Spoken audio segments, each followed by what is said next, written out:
servo do Senhor, você tem o seu patamar dentro do seu trabalho, você seja, não sei, uma pessoa que além de ter, que não trabalha por carteira assinada, qual é a sua posição dentro da realidade de hoje? Porque, querido, independente da posição em que você esteja, essa posição não é à toa. Essa posição tem um propósito.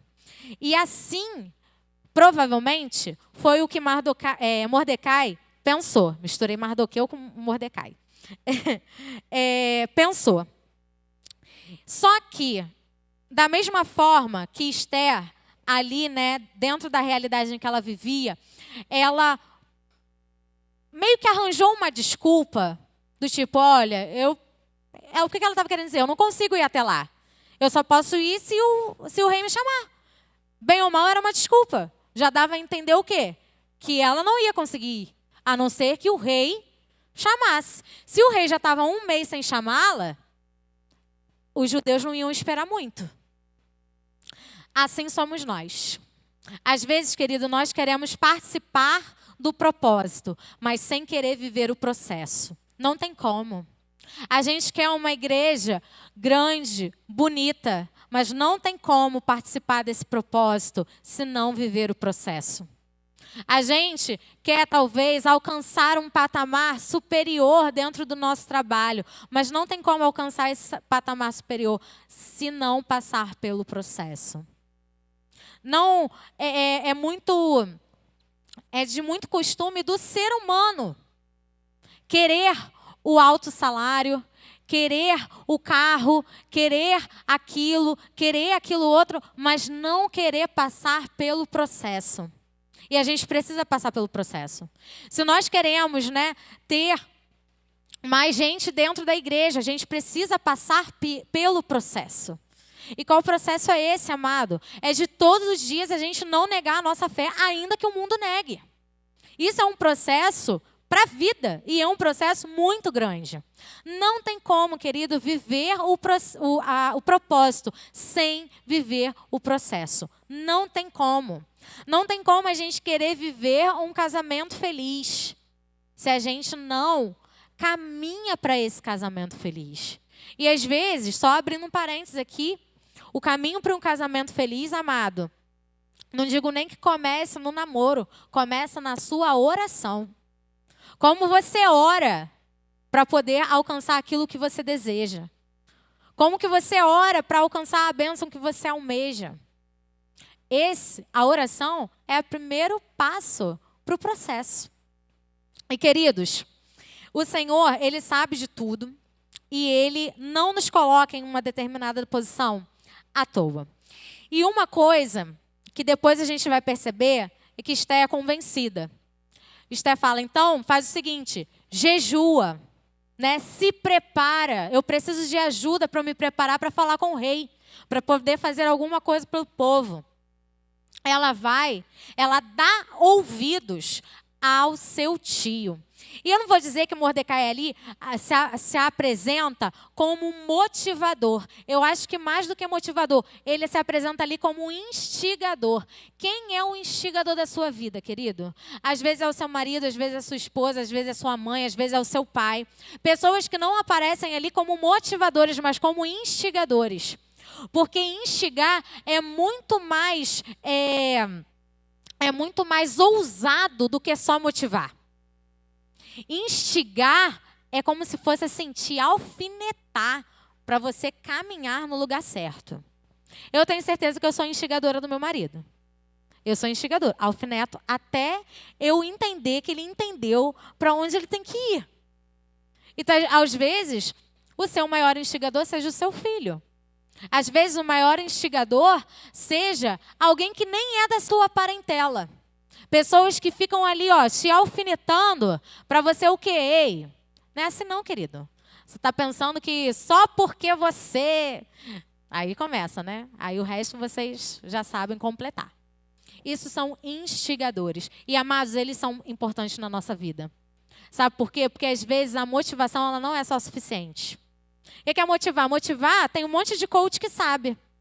Um monte de coach que sabe. Agora, instigar é diferente.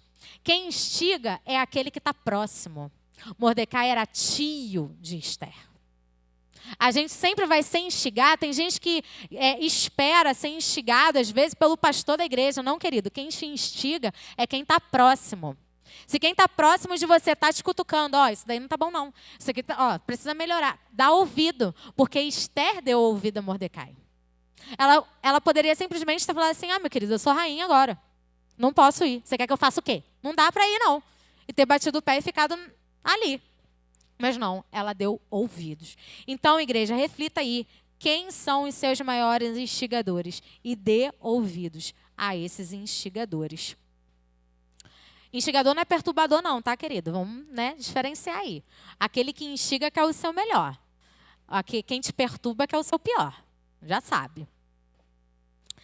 E uma coisa, que eu pensei muito nessa questão dessa pergunta dele. Talvez, pergunta não, dessa afirmação. Talvez você tenha sido feita rainha justamente para ajudar numa situação como esta. E eu fiquei pensando, querido, qual é o propósito de sermos cristãos hoje? A gente tem murmurado bastante que o mundo está ruim, que a realidade é péssima, mas talvez tenha sido para um momento como este que fomos feitos cristãos. Às vezes você se pergunta, as suas dificuldades dentro de casa, com a sua família, dificuldades inúmeras. Você fica assim, meu Deus, como? Amado, talvez seja exatamente para viver um momento como este que o Senhor te fez filha e filho dele.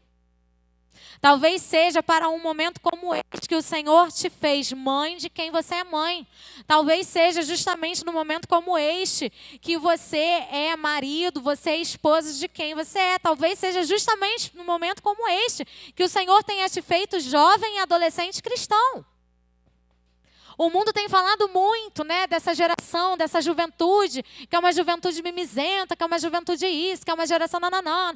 Talvez seja para um momento como este, jovem e adolescente, que o Senhor te formou. Tem gente que fala assim, nasci na geração errada. Nasceu na geração errada nada. Nasceu na geração certa. Foi para ser exatamente como você é, que o Senhor te formou para viver a realidade de hoje. Precisamos, queridos, dessa geração cristã que foi formada para viver a geração de hoje. Porque é através dele que haverá transformação. E a gente sempre tem que se perguntar qual é o objetivo do nosso propósito. Nós não somos cristãos, amados, apenas para ficar dentro da igreja. Nós não somos cristãos apenas por benefício próprio. Esther não era rainha por benefício próprio. Esther foi rainha para conseguir ajudar todo um povo. E o povo que a gente precisa ajudar não é o povo que está apenas dentro da igreja, é o povo lá de fora. Fomos chamados filhos de Deus para isto, para vivermos na realidade de hoje. Evangelizando quem precisa ser evangelizado, amando quem precisa ser amado. Para essa realidade que o Senhor nos fez. Nós já sabemos o que é certo e o que é errado. Nós já sabemos disso. Mas precisamos ajudar a outros a entenderem o que é certo e o que é errado. Mas eles não querem nos ouvir. Talvez nós estejamos falando da forma errada. Quer dizer, talvez estejamos falando da forma errada. Precisamos falar de forma que entendam. O Senhor não falava em parábolas à toa. Era para alguém entender. E nem todos entendiam. E às vezes nós precisamos assumir esse papel. Da mesma forma que Mordecai estava ali, pedindo ajuda, a Esther. Querido, o mundo pede a nossa ajuda. Pede a nossa ajuda. Só que eles não pedem ajuda assim, me ajuda, não.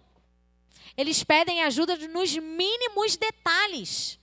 Nos mínimos detalhes. Às vezes alguém próximo de você está vivendo em pecado porque é um pedido de ajuda. É um pedido de ajuda. Eu sempre estou ali em volta de adolescentes, tanto no meu trabalho quanto na igreja. E eu vejo que tem coisas que é um pedido de ajuda. Às vezes uma conversa que eles falam, falando do amiguinho do lado, às vezes eles estão falando de si próprios. É um pedido de ajuda. Então, nós precisamos estar atentos a esses pedidos de ajuda, que nos aparecem muitas vezes e a gente não dá ouvidos porque nos consideramos em um patamar. Porque pai e mãe não sabem de tudo. Nós não